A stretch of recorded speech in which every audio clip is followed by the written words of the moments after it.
ദൈവത്തിൻ്റെ അതിപരിശുദ്ധമായ നാമം വാഴ്ത്തപ്പെടുമാറാകട്ടെ.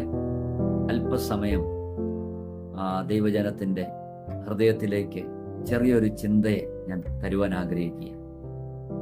നമ്മുടെയൊക്കെ ജീവിതത്തിൽ പലവിധത്തിലുള്ള പ്രശ്നങ്ങളും പ്രതിസന്ധികളും ശോധനകളും അനേകരൊക്കെ നമ്മളെ ഒറ്റപ്പെടുത്തുന്ന, നമ്മളെ മാറ്റി നിർത്തുന്ന, നിന്ദിക്കുന്ന അങ്ങനെയുള്ള പല പ്രതിസന്ധികളും നമ്മുടെയൊക്കെ ജീവിതത്തിലേക്ക് കടന്നു വരാറുണ്ട്.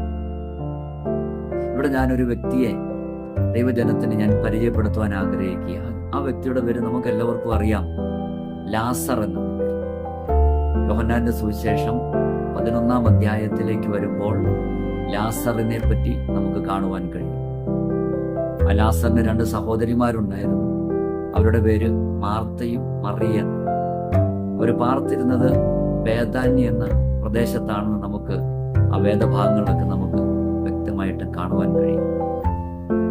ഒരിക്കലും ഈ ലാസറിന് വലിയൊരു ദീനം വന്നു. അവർ യേശുവിന് വിവരം അറിയിച്ചു. പക്ഷേ യേശു അവിടെ എത്തിയില്ല. അവരെന്ത് ചെയ്തു? ഒടുവിൽ ആ ലാസർ മരണപ്പെടുവാനിടയായിട്ട് 4 ദിവസം യേശു ആ ലാസറിന്റെ ഭവനത്തിലേക്ക് വരികയാണ്. ആ ഭവനത്തിലേക്ക് എത്താറാകുമ്പോൾ മാർത്തയും മറിയയും അവിടേക്ക് കടന്നു വരികയാണ്. അവരുടെയൊക്കെ ഹൃദയത്തിൻ്റെ അകത്ത് ഭയങ്കര ഭാരമാണ്. മാർത്തയും മറിയയും തൻ്റെ സഹോദരൻ വേർപെട്ടു പോയതിൽ അവർ ദുഃഖിച്ച് ഭാരപ്പെട്ട് നിരാശപ്പെട്ടിരിക്കുകയാണ്. യേശു എന്ത് ചെയ്തു?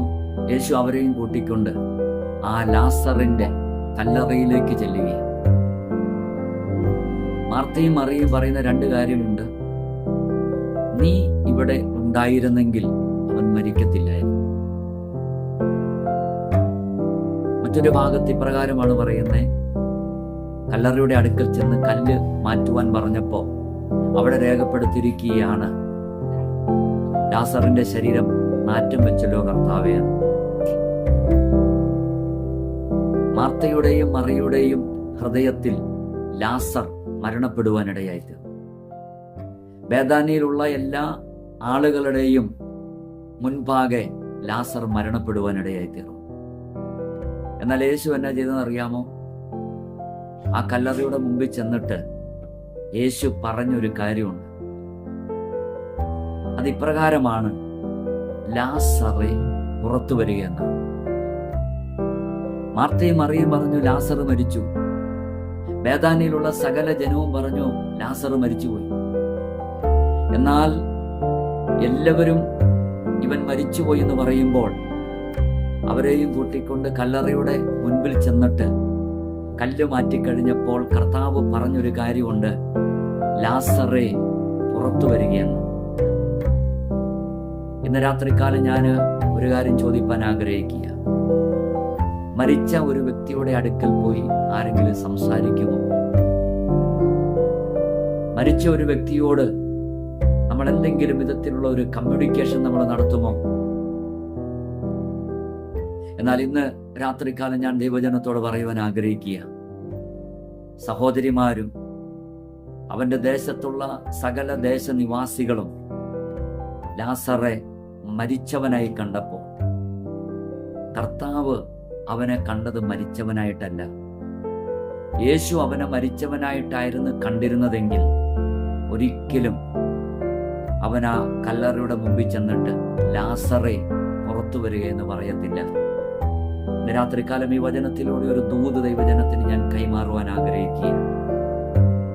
ഈ ലോകം നിന്നെ തള്ളിക്കളഞ്ഞാലും, നിന്റെ കുടുംബക്കാരും നിന്റെ കൂട്ടുകാരും നിന്റെ മക്കളും ഭാര്യയും ഭർത്താവും സകലരും നിന്നെ തള്ളിക്കളഞ്ഞ് കൊള്ളരുതാത്തവൻ, നീ മരിച്ചുപോയവൻ, നിന്നെ കൊണ്ടൊരു പ്രയോജനമില്ലാത്തവൻ എന്ന് പറഞ്ഞാലും, ആരൊക്കെ നിനക്ക് വിരോധമായിട്ട് സംസാരിച്ചാലും നിനക്ക് അനുകൂലമായി നിൽക്കുന്ന ഒരു ദൈവമുണ്ട്.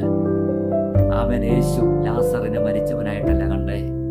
എല്ലാവരും മരിച്ചവനായിട്ട് കണ്ടപ്പോഴും യേശു അവനെ ജീവനുള്ളവനായിട്ടാണ് കാണുന്നത്. അതുകൊണ്ട് ആ കല്ലറയുടെ മുമ്പിൽ ചെന്നിട്ട് ആ ലാസറിനോട് പറയുക, ലാസറിനോട് ദൈവം സംസാരിക്കുക. എല്ലാവരും അവിടെ സൈലന്റ് ആയിട്ട് നിന്നപ്പോ ലാസറിനോട് ദൈവം സംസാരിക്കുക, ലാസറേ നീ പുറത്തു വരിക.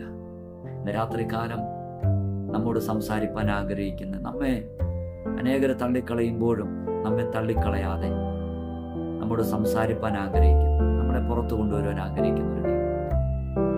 അതുകൊണ്ട് ഈ ദിവസങ്ങളിൽ ഏത് ശോധനയുടെ നടുവിലും നമ്മൾ ആ കർത്താവിലേക്ക് നോക്കിയാട്ടെ. ആ കർത്താവ് നമ്മളെ ഒരിക്കലും കൈവിടുന്ന ദൈവമല്ല. ഈ വചനങ്ങളാൽ